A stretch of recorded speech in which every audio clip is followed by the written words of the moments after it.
So welcome to another session of Cryptotalks weekly, as we see you every week. And this week is somehow crazy, I would say, bloodbath, dark. I don't know. I'm trying to find synonyms of what we are passing through with all of the FUD and all of the FUD that's happening between FTX in general, and FTX and Binance. I was going to write an article a couple of days ago. Who is the liar? Was it FTX or Binance? But then we've seen what happened since then, and the massacre for the market and the massacre of prices that's happening.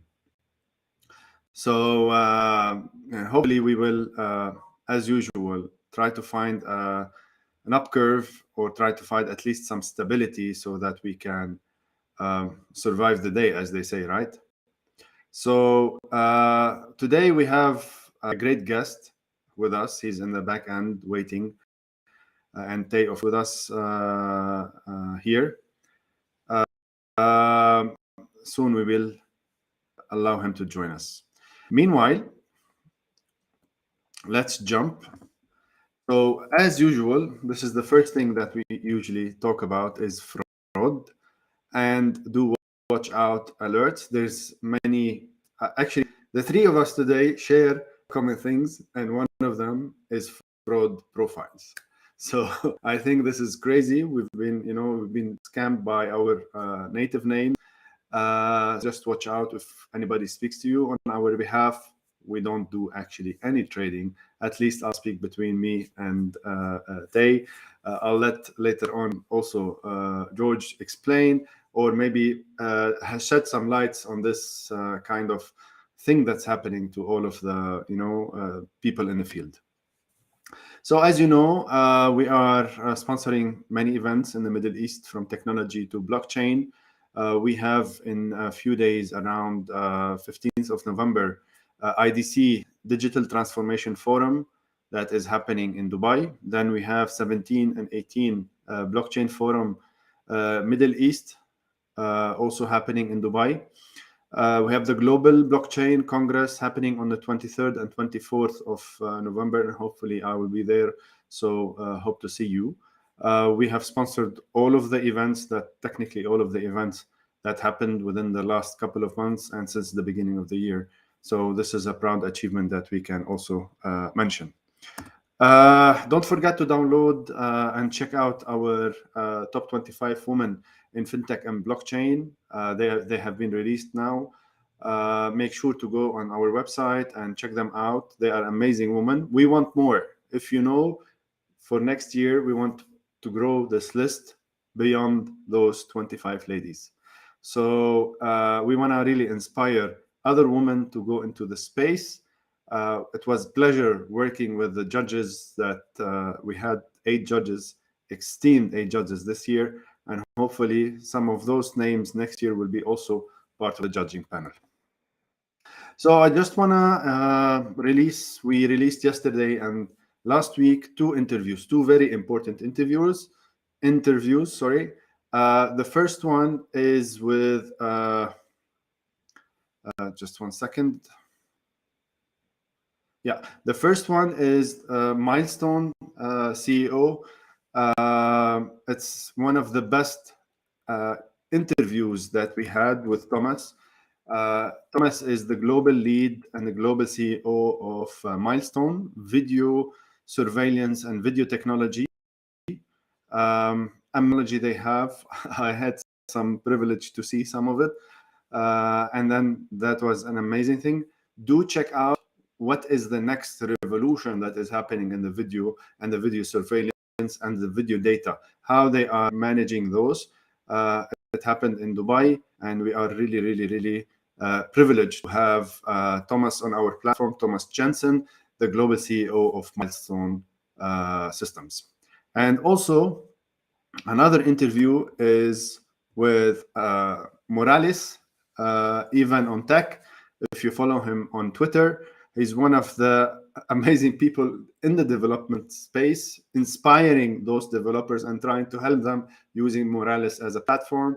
So if you are into development and so on, follow this guy, follow Morales, try to see how you can jump and then be in this space. So with that, we have another news on the 20th of November, which is next Sunday, not this one, next Sunday. It's happening along the Formula One in Dubai. Join us for the Cardano Summit in Dubai in Unbox Business Bay. It's going to be a full day in parallel to the global Cardano Summit that is happening. We have lined up nice names in the Cardano industry who are developing our Cardano and people from the Cardano Foundation. So with that, let me take my guest quickly and then we will start. So here we go. George, welcome to Cryptotalks and Dxtalks. For those who doesn't know you, I would love you to introduce yourself so that more people to know who you are. Okay, first I'm just Jorge Sebastiao. It's a Portuguese origin name, so I'm Portuguese Canadian origin. I've been in technology for a little bit over 35 years. So in this long career now with technology, I've seen everything from the early days of seeing a punch card to the modern day of today, where we are talking, for example, about NFTs, Metaverse, and blockchain technology. In this long journey, I've had quite a lot of experience associated with cybersecurity, about 22 plus years, about 15 years touching in AI computing, about 10 years in cloud computing as well. So a lot of the key elements and building blocks that helped us come to where we are today, both in the area of metaverse and immersive technologies, as well as blockchain as well. Yeah, It's you are a a pleasure to kind be of with you. entrepreneur if somebody wants to call you in the space. Well, I have helped create quite a few products over the years. Some were products in cybersecurity. So I help a lot the startups to be successful in their journey. When you have a substantial amount of experience in technology and a multitude of technology companies, like, for example, Computer Associates, Huawei, where I was CTO for about 20 countries around the Middle East and visit almost 30 plus countries in Africa. So you get an exposure to a lot of the experiences with customers from various perspectives.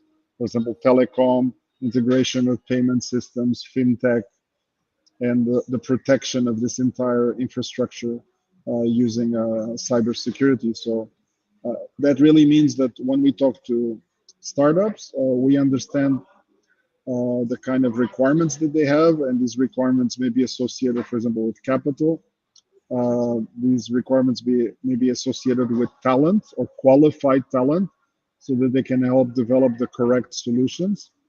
And finally, we find that probably the most important ingredient in any business is not just the financing or the technologists of this organization, but actually the ecosystem, how you establish relationships, how you create a community, and how you create an ecosystem.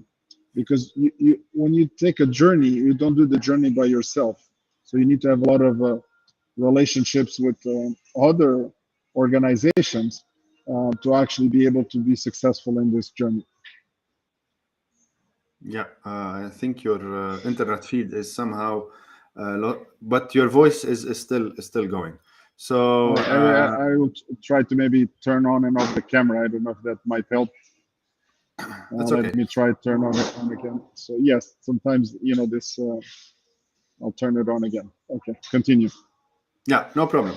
So you host Ecox in Dubai and in Cyprus. Can you tell us a little bit more about Ecox and the environment of blockchain in specific in UAE and Dubai? What's happening there?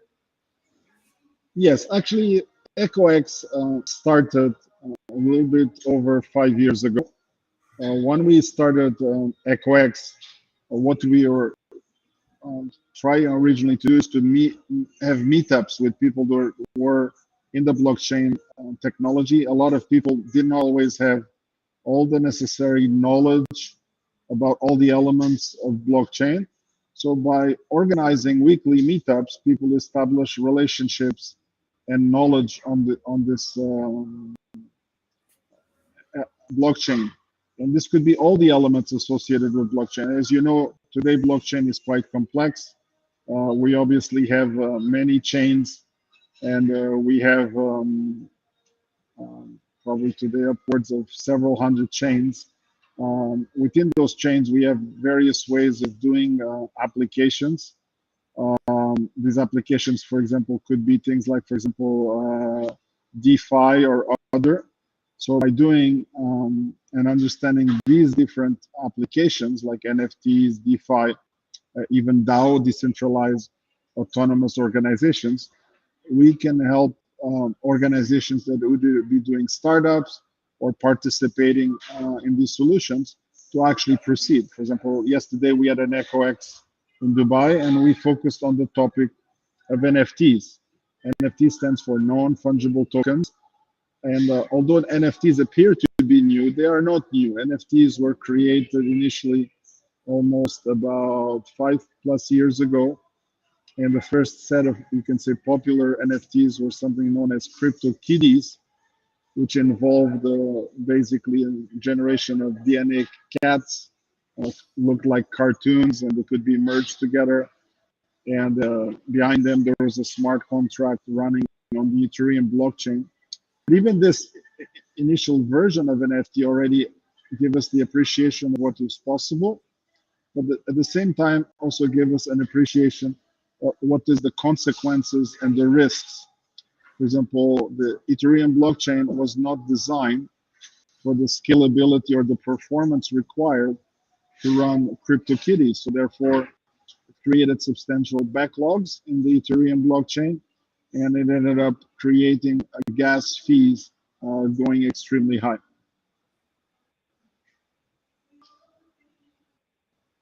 Yeah, I think it's a very good note on this topic that things are changing. I think the ecosystem is changing.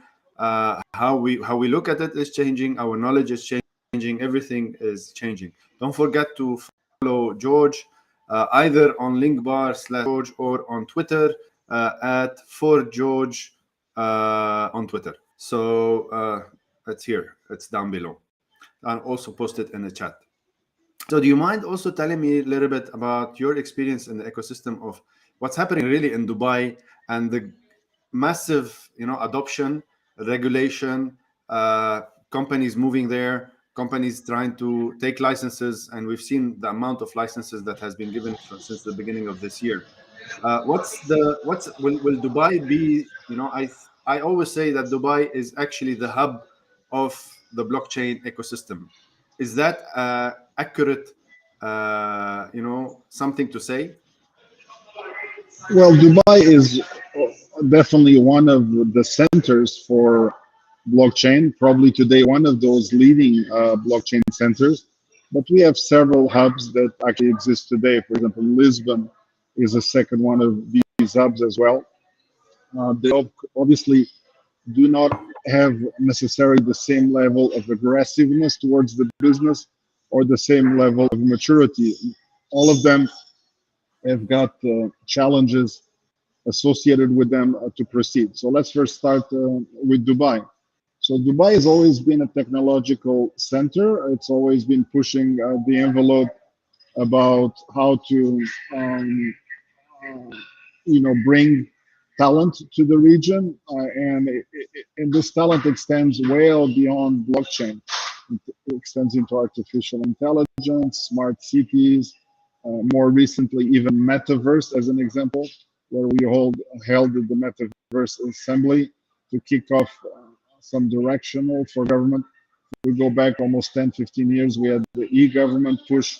So all these are major initiatives that help drive this progress. Of course, Dubai also benefited from some things that happened. Example, COVID-19. As a result, many countries or cities became very restrictive access and travel.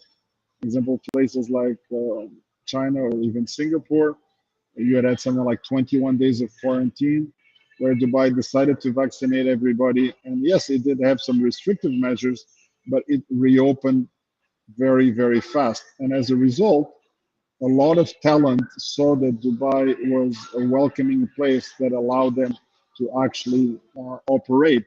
And as a result, going back as far as 3 years, a lot of companies in the blockchain space started relocating key amounts of resources to Dubai.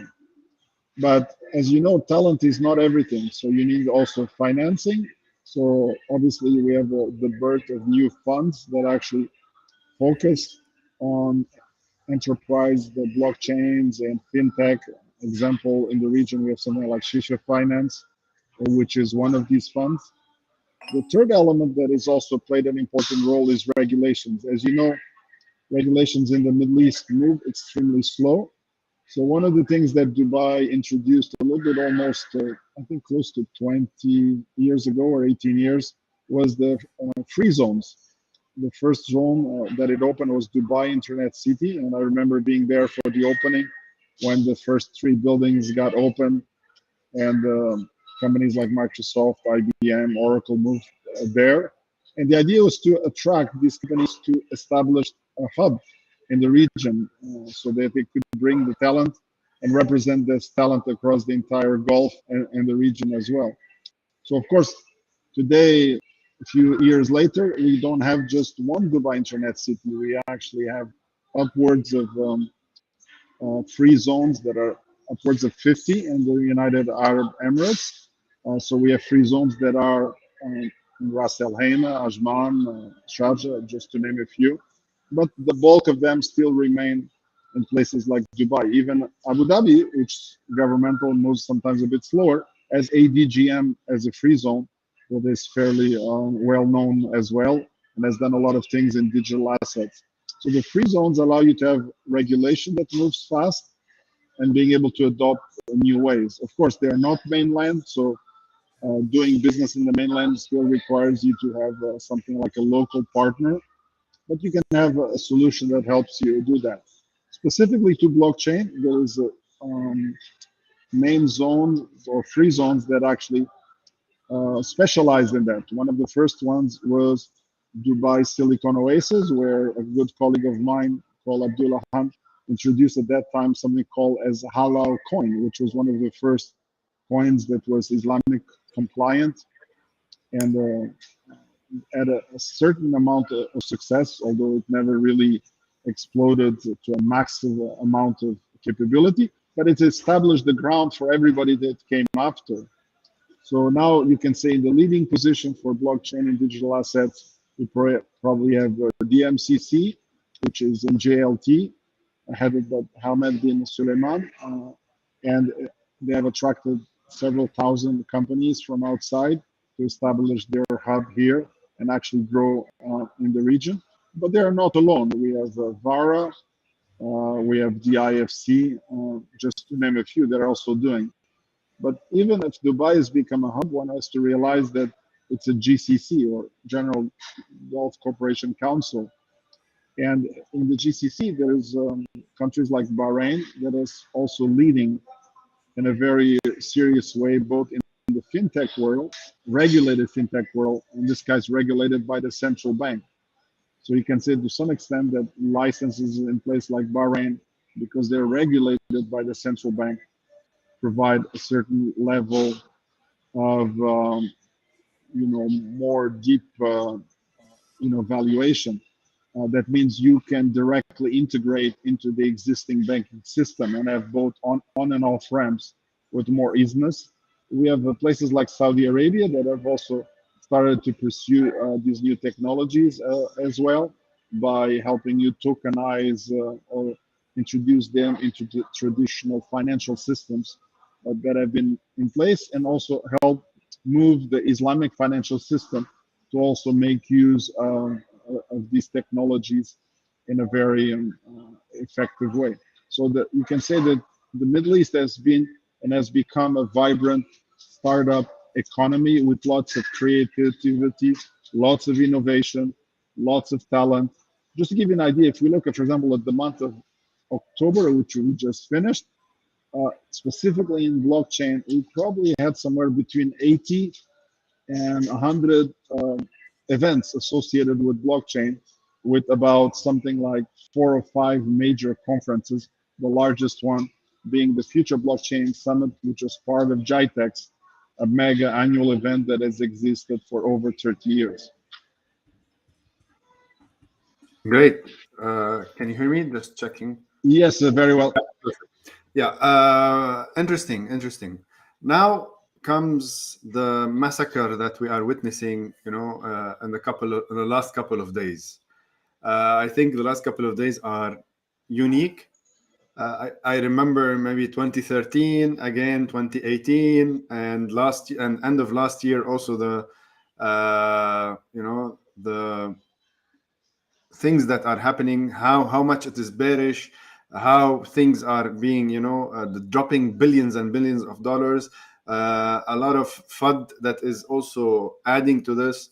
What's your take on FTX and also on Binance latest quarrel? I won't say quarrel, latest things that are happening now. I think this is not really a quarrel between FTX and Binance. In that sense, I disagree a little bit. It is a little bit history repeating itself. Since I've been in technology for 35 years, I have watched the dot-com boom and the dot-com bust and the various waves that it took dot-com to kind of become mature. And I think what we are observing in blockchain is kind of a repeat of that history. I think there's a certain level of immaturity in the blockchain world, and this immaturity leads to these consequences, you can say. Let's take, for example, whatever statements were made by one side or the other. If both organizations, in this case, were solid organizations based on solid assets, barely nothing would have happened. But what happens really in blockchain, because it's digital technology, when there is trouble, and what I mean by when there is trouble is if the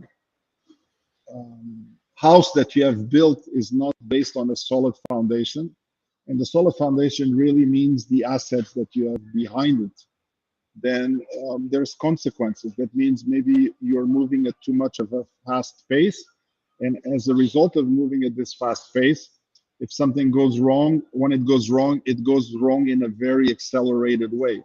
People panic.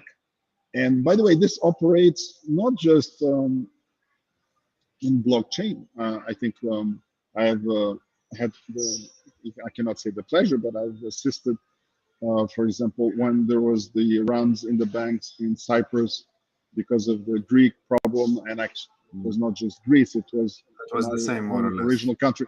Portugal, Spain, Ireland, and a few others were involved, and this created something called the Troika, which was extra regulation for these countries for a period of time. This was basically a result of asset stacking and manipulation, and the same thing is happening here in blockchain. When people move too much in aggressive ways, this leads to this kind of risks and instability.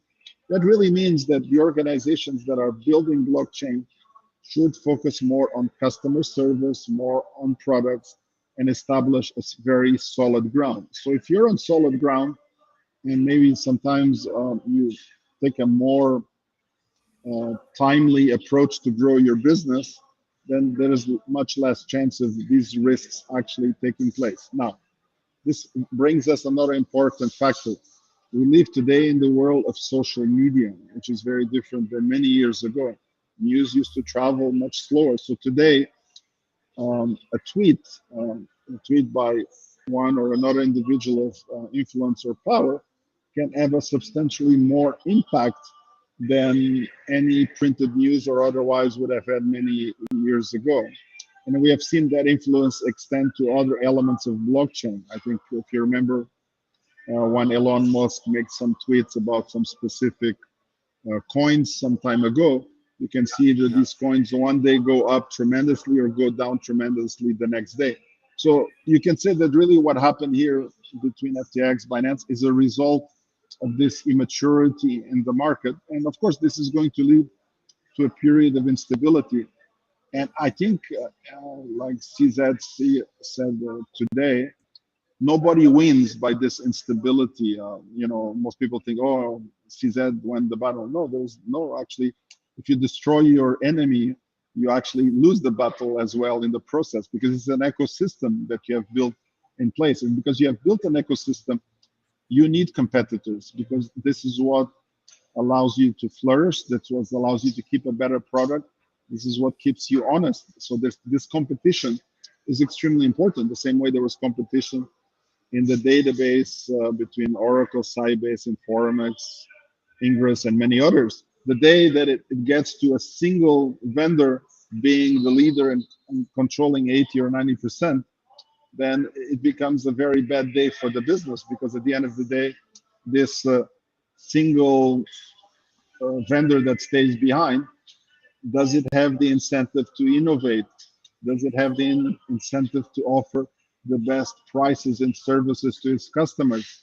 Or does it become lazy over time? So competition is actually good and healthy, because it keeps everybody honest and keeps everybody trying to do the best as they move forward. Obviously, Binance has been very good at optimizing. It's probably the third time I've had the chance of interacting with Chinese culture and Chinese approach towards business. You can say the first time was when I spent 10 years at Computer Associates, where the big boss was a Chinese American. The second time was in Huawei, where the big boss was also Chinese. And now we have in Binance a Chinese background boss, if you want to say, or leader. And one of the things that is very unique about Chinese as a culture is they're very conscientious about optimizing, about saving costs, about moving fast, about delivering better services in the most fast, efficient way. So rather than concentrate on building expensive services, they concentrate on more efficient services for a much larger population in a much larger mass. So they tend to work very hard. They work many hours per day, and that's what allows them and establishes them as leaders in these markets. Very interesting take on this aspect. And we've got more questions, so keep them coming. Don't forget to write your questions. And already we have some questions for you, so we'll Sure. take them in few. Yeah, I think it's a critical, and then one of those notes today that it happened at this day. Bitcoin was all-time high, 69,000 last year. So we're witnessing a turnover, if I want to say, because I think now Bitcoin is around 17,000. Let me update the prices quickly. 17,000 more or less exactly.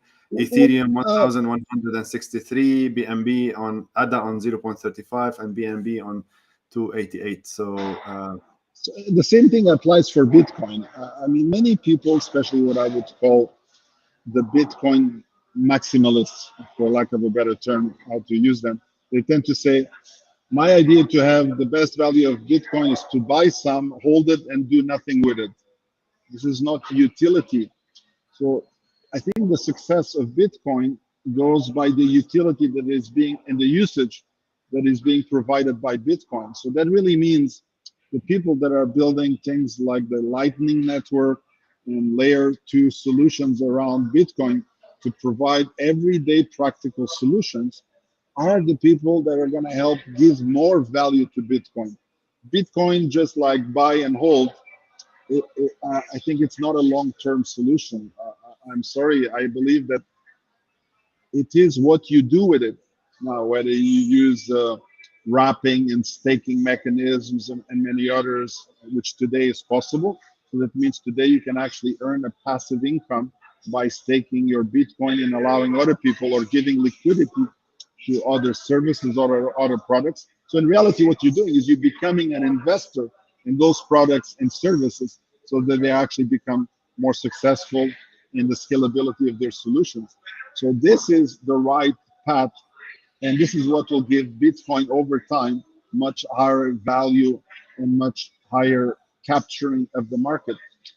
If we look today, even at the market, from the usability perspective, I think maybe 4 or 5% of everybody on the planet has got a digital wallet. So we have a long way ahead of us. And that really means the solutions that we're building today are simply not friendly enough. They are too complex to use. And I always give the example is, take a look at the guy that is the doorman at your restaurant, or the waiter, or the guy that drives the taxi for you. If we build a solution that is usable by them on everyday business, then the entire crypto and blockchain community will flourish enormously. But until we reach that level, I think we have to concentrate on creating better, more friendly GUIs, being able to integrate these applications into existing systems that we use every day, like the mobile phone, as an example. And by doing that, I mean, nothing tells me that every time when today you buy a phone, whether that phone is from iPhone or Apple, or from a version of Android, and there's hundreds of these versions, why does it not come with a blockchain wallet by default? That means we have still a long road ahead. So when this starts to happen, then we'll be driving much massive adoption, because then we'll reach somewhere, I don't know, probably 65 to 75% of people using wallets. You'll never reach 100%, because not everybody is connected. Some people are retired, and it's certainly not important for them. I think what we would call full adoption is when we reach very similar numbers. So between the 5% that we have today and the 75 or plus 80% that we need to reach, this is the gap that we need to address. And we need to address this gap by many things. I mentioned user-friendly interfaces, but this is not enough. We need to provide proper education. And what I mean by proper education is not send these people to university. I'm talking about giving awareness about what this the technology can do, how you can use it, and teach them. And teach them means they be able to change their lives in a more efficient way.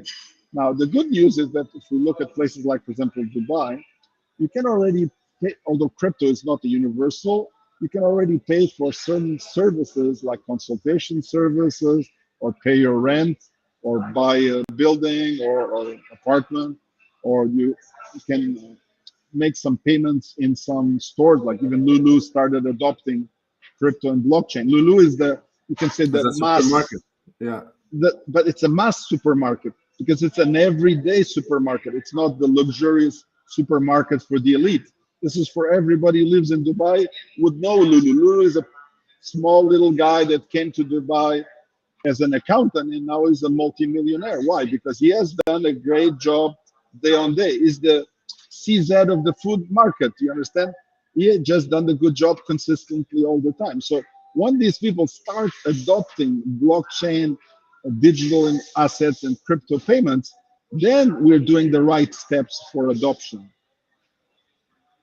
Interesting. And I will consider those for Elias, because he wanted any trading advice. I think all of those that you mentioned in your last part are about trading advice. I don't know if you want to add something else. Trading advice, I can only make one comment. First, I'm not a trader. I don't trade. I'm too busy with technology to do trading. I think the only people that have any chance at trading today are probably artificial intelligence automated bots, maybe assisted by some specialists. But the people today that say, "Oh, I want to get in and do trading," "Oh, I listen to these sort of experts of the blockchain that give you advice of what to buy or to sell," please, I'm sorry, but who are you listening to? Uh, what has put them in a position to be able to make such advice? So the only advice that you have to follow is your own self-awareness about the knowledge of the technology. And keep in mind that today, the real people or organizations that are making serious money in trading are the ones that have artificial intelligence behind them, listening to lots of signals and sentiment information, and being able to make split decisions in an automated way. So if you are sitting in your little mobile app trying to say, oh, shall I buy, shall I sell? The bot is long time gone. I mean, you're probably a few minutes behind the bot, and a few minutes behind the bot, it's too little, too late. You cannot compete because it's a highly efficient decision-making process. Now, if you want to make what I would call long-term investments, and what I mean by long-term investments is you pick what you might say your maybe five safe projects. Five safe projects could be, let's say, Ethereum as example as a safe project, because today most of the technology runs somehow on Ethereum, apart from just Bitcoin. So that means, and there is another 10 others, Cardano being one, Algorand, Solana, Polkadot, and the list is long. The point is you pick the ones that you see more trust on.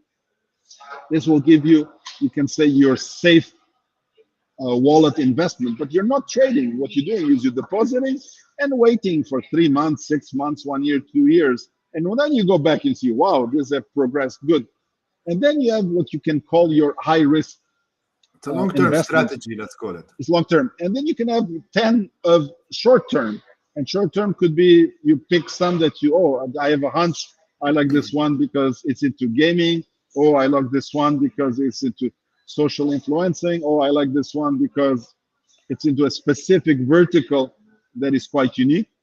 But the chance is it could go or it could actually disappear. And there's probably a bigger likelihood that it'll disappear than it'll actually go. I would say probably today, if you look at all the ICOs, STOs, everything that happened, I'd say somewhere between 95 to 98% of these projects have disappeared. So it means what are you left with? 2% to 5%. So that means your chances are very small. So that means if you want to get this 2%, you have to invest in 100 projects, 98 will fail, and those 2% will make more than the ones that fail. But how do you choose this 2%? I think there's a bit of luck involved. Luck meaning that timing and, of course, awareness and due diligence as you move forward. Yeah, I think last week we shared a report from Gecko, if I'm not mistaken, that it falls in the same thing, that almost 90% of all of the coins, or 95% of all of the coins, the actual current coins, are kind of in a dormant without any transactions even. So it's crazy. We have around 200 people now live with us. I think they got benefit of this, tips that you provided. It's very, it's amazing tips. I think you should all grab the benefit of them. I'm going to ask you one last one before, actually there's two, but the last one is usually I do ask it. So Lama wants to ask you, what's the best way to connect with you, but we'll leave it for in a minute. What do we need as regulations, or we shouldn't actually jump and push for regulations? What's your take on regulations versus no regulations? Well, I'm a firm believer that regulations play an important role. The thing that we have to realize is that regulations take time. Take time because they need to mature and understand the technology. So I find the best approaches, and from all many projects that I've participated, is the approach of the sandbox. And the sandbox is kind of a regulatory box that allows you to try your project.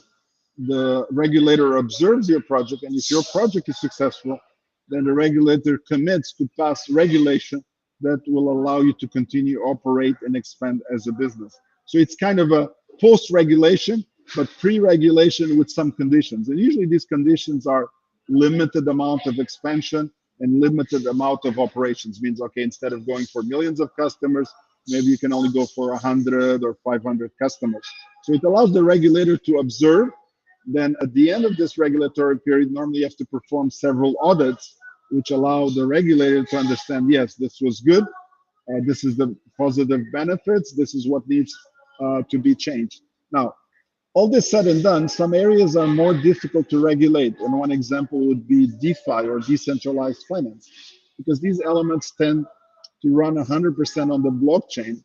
But I think there are solutions that are also starting to appear that allow you to do what we know as KYC and AML, or know your own customer, anti-money laundering because it's an important element so that we don't use money for the wrong things. And by enabling these solutions to also support this approach of regulation, then they become more mature. And you can say regulations versus no regulation is a bit like a pendulum, centralized versus decentralized. You can say decentralized is full freedom and everybody does what they want, and centralized is no everything control, only one person makes the decision. And I think the blockchain will be somewhere in between. Yes, we went very decentralized, but now with the pendulum, it's pushing it back to a little bit more centralization, and that means regulation. And this regulation is important because we have seen the expansion now of what we call security tokens, and security tokens can only operate in a regulated environment because they're considered securities. Even the ones that operated in a non-security environment are now being reclassified as securities. So they will have to either pay penalties because they operated out of their scope of operation, or need to adapt to fit into the frameworks that are basically authorized by the government. So I think between freedom and anarchy, the practical solution lies somewhere in between. Indeed. George, let me ask you this question. What are three websites or three, of course, websites or three sources of information you actually on daily basis or weekly basis you actually tap into so that our people, also our followers, can join us and get more information?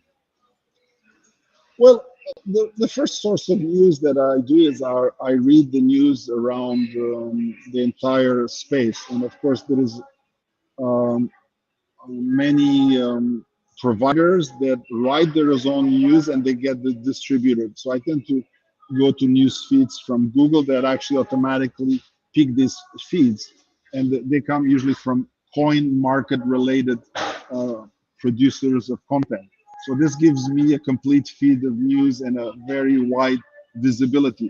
Because one thing has to be understood is that blockchain does not exist outside of the normal world. It may be a digital technology, but it is affected by what happens around the planet. Let me give you an example. Now there's a conflict between Ukraine and Russia. Well, this has a direct impact on blockchain. You cannot say blockchain lives outside of what oil Indeed. price or other Indeed. things that happen around the world. So things have a correlation. So you need to get the complete picture so that you understand how to make a proper decision. Then, of course, there's tools that are very specific, like, for example, CoinGecko, CoinMarketCap, that allows us to verify and index much more detailed information about the projects. Is that enough information? The answer is no. You have to learn how to go to a website. You have to learn how to go into social media, LinkedIn. You have to go learn how to read a white paper. If you see a white paper and you don't see any faces, you ask why there's no faces in this white paper. Why they want to stay anonymous? Maybe there is a good reason. Give example. I've had some white papers from certain parts of the world. In this case, parts of Africa, where crypto or blockchain is not allowed or not regulated. So they decided to stay anonymous. But I told this project, you need to create some people that will help you represent. Otherwise, you lose substantial amount of credibility. Normally, people tend to just read white papers, but I prefer to read other pieces of information. I want to know the light paper. I want to know the business plan.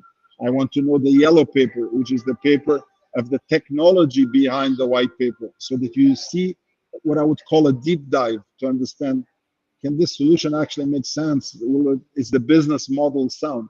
And what I found in 80 or 90% of the cases is they're using blockchain the wrong way, or it's not the appropriate solution for what they have created, or there is Or no they should have not community. used blockchain in the first place. That is correct. So then you go check into things like social media. Example, you go into Telegram. If you have a very project that claims to be famous or has thousands of users, and you go to Telegram and you see 500 users, you go, oh, something is not, the numbers don't compute. So now keep in mind that having a project that maybe has 50,000 or 500 in Telegram is not necessarily indicative then you have to check, are these real people or are these robots? Yeah, So we live in a world of robots. Same as Elon Musk, entered the Twitter with a funny way when his fight was about bots and robots and there's a lot of fake news, unfortunately. It's very sad to say there's people that make money out of these fake news, and even myself have been affected by it. And you're fighting a battle against an invisible enemy, because you are in a borderless world where anybody can put together. By the way, not only that, some of these news are actually being produced by AI bots themselves, because you look at the story and you say it doesn't make any sense. I mean, they cut and pasted from three stories and they simply stitched it together in a rapid way. So that really means people have to go beyond and really analyze what they're reading and say, what is the real story behind this? And this, by the way, applies 100% to what we have in front of us today, which is the story between FTX and Binance. And I can tell you with 100% certainty, 90% of what you see on the media is not the real story. The real story is much more simple, much more straightforward, but the results are in the media. And the rest is just I was going to use the term vaporware or newsware, but you understand, it promotes, it creates, and it's amplified very fast, because one has to understand that today's social media uses artificial intelligence behind it. And I mean artificial intelligence in WhatsApp, Facebook, Instagram, etc., even Google included. And this artificial intelligence brings people together that say the same thing. So the news tends to amplify itself. So it's a news within the news instead of being the real thing that actually generated the story in the first place. Right, right. And then I want to add one thing. I was reading about the interview with Coinbase CEO Brian Armstrong. He was mentioning about this, and also he was mentioning about the risky also takes and the risky exposure that FTX went into, which other exchanges don't usually, such as Coinbase. He was trying to put Coinbase in a corner where he doesn't reinvest the money or the assets or the tokens or whatever into something else, where he has the ownership, 100% of the ownership of the tokens and the coins that are deposited at Coinbase. So he's trying to assure, if I want to say, the market that there's nothing's gonna be happening in Coinbase. Anyhow, And by the way, this applies also to the stable coins that we're using today, like USDC, USDT. Is every USDT backed by a real dollar or by a mix of different assets? If one of those assets is not stable, then it's not backed anymore. So it creates a cascading effect of very high risk for everyone. Exactly. We go back to the question: what's the best way to connect with you? That was asked by our dear, by Lama. And one last word that you can share with us. Oh, okay. Best way to connect me is obviously places like Twitter, Instagram, or LinkedIn. You can easily follow me. Connect with me on Instagram is easy, or Twitter, because there's no limit. In the case, for example, of LinkedIn, I've been at maximum 30,000 connections for the last 5 years. I originally asked LinkedIn to increase it. They never did. Microsoft is not about to increase it. So I have to always decide how I need to remove some to add a few more. And there's a long queue ahead. So, but do connect. I try to answer as many questions. You can send me an email. I have 26,000 unread emails. So if I don't answer your email, please do not Just take make it sure personally. they don't message the fake George. There is a lot of fakes. Actually, I don't ask money from anybody. I do a lot of projects as charity, and most people don't believe this, but I'm happy to show you what I received for those projects. And sometimes I would make more money by working at McDonald's. I mean, kind of figuratively speaking. And I believe it's important to give back to the community by giving this uh, education and giving this knowledge, so that the next generations build better products and are actually more successful as well. So do try to reach.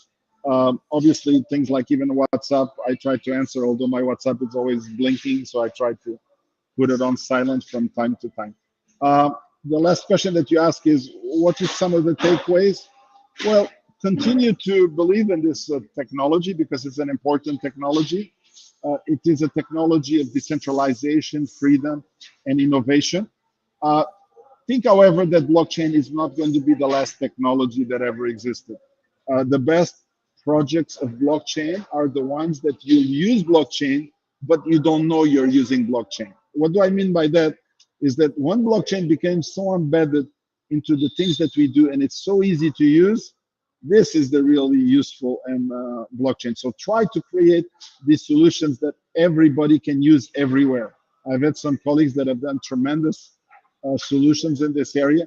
And this applies even to NFTs. As if you know today, people that are looking at trying to use NFTs, it's just simply too complex and too cumbersome for the average user to even approach such a usability in the project itself. Yeah. We have a last comment for you. Those are emojis. Amazing talk, George. Thank you. Thank you So it's from my your side pleasure to be here. for joining. Do you have any keynotes or any intervention soon or any platform on any event Yes, I do. happening? Actually, I am teaching on the 11th, which is the day after tomorrow. I'm teaching safety and privacy in the Metaverse, Dubai Design Week. So if you happen to be in Dubai, do drop by Design District, which is behind Business Bay. It's a 4-hour master class, so it's not a half an hour presentation. So you'll get to learn some of the useful things about the risks associated with operating in this new environment. I'm basically giving away a lot of information that is my 22 years of experience in cybersecurity as it applies to these new technologies. We have obviously a whole bunch of other interventions coming up, including IBC and Malta and quite a few others. We obviously have Ecox every week. I would say that 50% of my interventions are physical and 50% of them are virtual, like the one we're doing today. And I'm grateful for that because, you know, as much as air travel is fun for me, it's like taking a bus, you know, it's not as fun as it looks.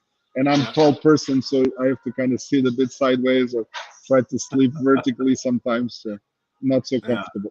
I totally understand you on that front. It's becoming a pain in the ass, if you want to call it. Anyway, thank you, George.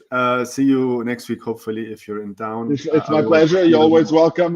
Like we say in Portuguese or Spanish, mi casa, su casa, my house, your house. So please welcome, join us. And the most important thing I think is find important here is that we have a very vibrant community. And the community meets regularly. Okay, not every event is always exciting, but even if the event is not exciting, you can always find something exciting to talk about with the people that are at that event. So expand your connections to the largest amount of people that you know, because this gives you points of reference. These people might be able to help you. They might be able to help you understand a specific story. They might be able to help you understand a technology. Or if they don't have the answer, they might have the connection to the people that has that answer. And therefore, it will be helpful for you or your project or your investment as your requirement may be.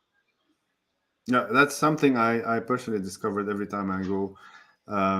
It's an amazing network. It's amazing people. You know, all of them are in the space. They understand each other.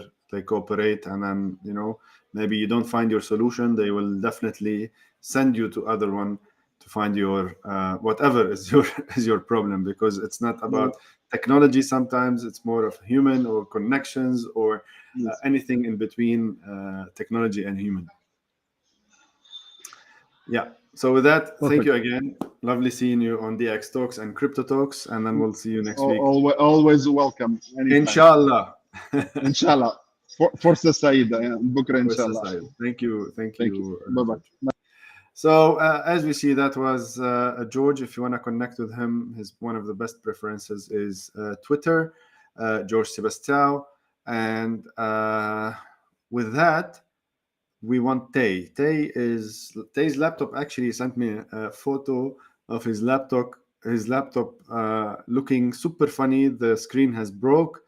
So that's gonna be fun. So Tay, if you're listening, join us again. Otherwise, I'll continue, for 2 minutes, and then we'll see how this will go. So as you saw, this is an amazing experience from George, seasoned technology expert, not just in the blockchain, in many other aspects. So it's very important, tips, tricks. Do watch out, share the episode so that many can really benefit from this. I was talking about before uh, the Coinbase speech by the CEO. It is really interesting. I shared it on the chat, so make sure to click on it and then do watch it. How he's trying to differentiate Coinbase from others, so that they're not following the same utility or the same aspect of how things can go. So very interesting. Don't forget to join us on Cardano next Sunday from 11 a.m. till 7 or 8 p.m. depending on how it will go. We will be in parallel to Lausanne, what's happening in Lausanne, Cardano Global Summit. And this will be the first Cardano Summit happening in Dubai. Hopefully, we will next year host the main one. So we will never know. We need your support in this. But for this year, we're able to do it. And that's some great, already achievements. And we're trying really to put a big calendar and big program so that you can benefit utmost out of this event, not just from networking, but also from the content. We have some local projects happening in Dubai that will be, I will not give names, that will be highlighting their work. We have a lot of names also that are joining us. So I'm really pretty excited, on this aspect. And with that, I'll definitely, Tay has informed me that he will not be joining due to technical issues, or he's trying to actually join. Let's see. Meanwhile, let's jump into the next news if you want. Let me try to grab the news now. It's a different game. Where is the news? Okay, here we go.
So we go to Lebanon, happening in Lebanon, and who doesn't know what's happening in Lebanon? I think it's a big lesson to the world.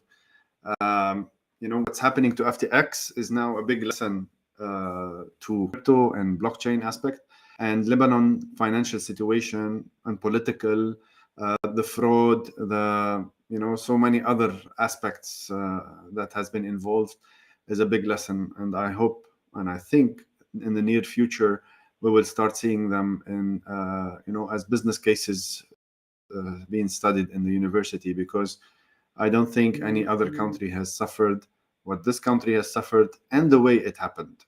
So corruption as a base for anything, and then we're seeing more and more of those countries actually falling.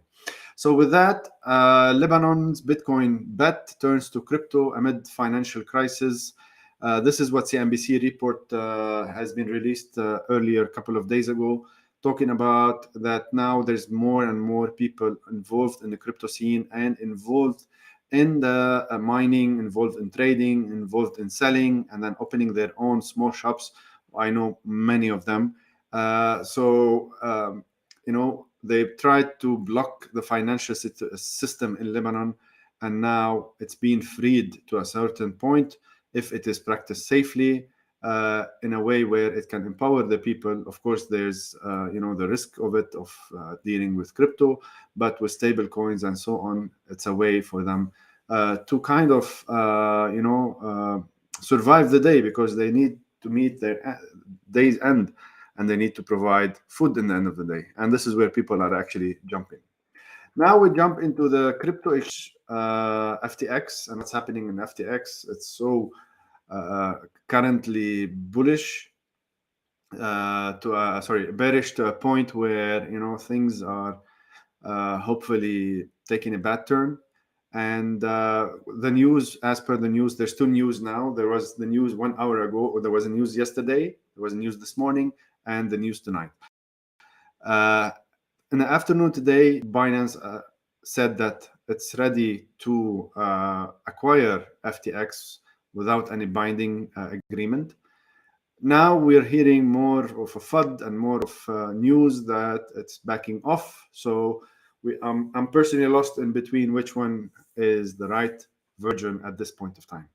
But we have to wait and see if Binance will back off on this.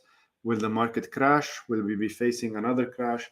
Already we saw some uptrend earlier on, but now we're seeing more of a downtrend again.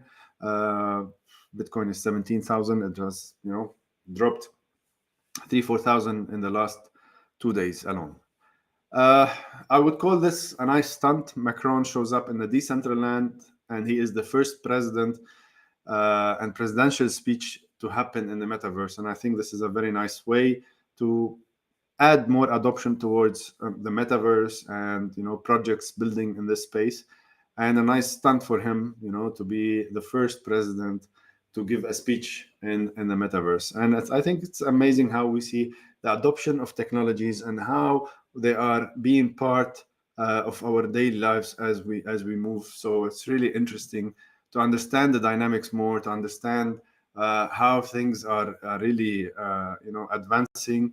And he also referred to pushing France 2030 investment plan. So definitely this was a more of a marketing stunt, trying to position France in specific, of course, Europe in general. And we understand what's happening in France and Europe due to the war. There are living big financial crisis that hasn't been seen for the last 40 years. So hopefully this will help them to industrialize the technology aspect with French tech. I've seen French tech in different countries trying to push their French agendas and French entrepreneurs, which are more than 138,000 companies by themselves. So it's a big block of innovation that hopefully start entering those markets. In my opinion, they are a bit late, but you're never late until you're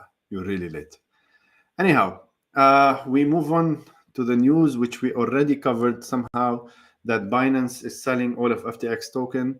And this, jumps in the same aspect of, because it has withdrawn more than $1 million from FTX itself. And there was two major whales that also withdrawn yesterday, around 300 million with two different transactions, 150 million each. So that's totaling around $1 billion. Also, Simon lost himself more than 10 or 12 billion dollars overnight. So that's a crazy amount of loss per day as part of wealth. We've seen what's his name, Mark Zuckerberg, within the last month he lost $80 billion on his personal in wealth and investments. So this is crazy, the number of billions of dollars that are being invested and actually lost. So it's really, really crazy. So we have a lot of innovation that is happening, and this is one of them. It's really amazing story by a crypto fan where people follow Elon Musk and they love tweeting and then kind of following his business model and trying to follow his actions in everything that we do. So yeah. So social media really designed today solve those problems, and how it can empower people and try to empower individuals, entrepreneurs, and so on. And this is where Musk proposed the subscription model for Twitter in a very philosophical way. And it was funny, the debate on the price was between two billionaires debating if $20 was okay or actually $8. And then in the end of the day, they settled on the $8. And this is where we see now more and more possibly other than Twitter will be adopting such technologies. I think we're early on this, but we have to wait and see on this if it's gonna be, if it's gonna be the move, for example, Facebook that is currently suffering, or Meta, or it's gonna be just with Twitter, or not actually. And last but not least, we have the final news, and Tay is still he is still disappearing.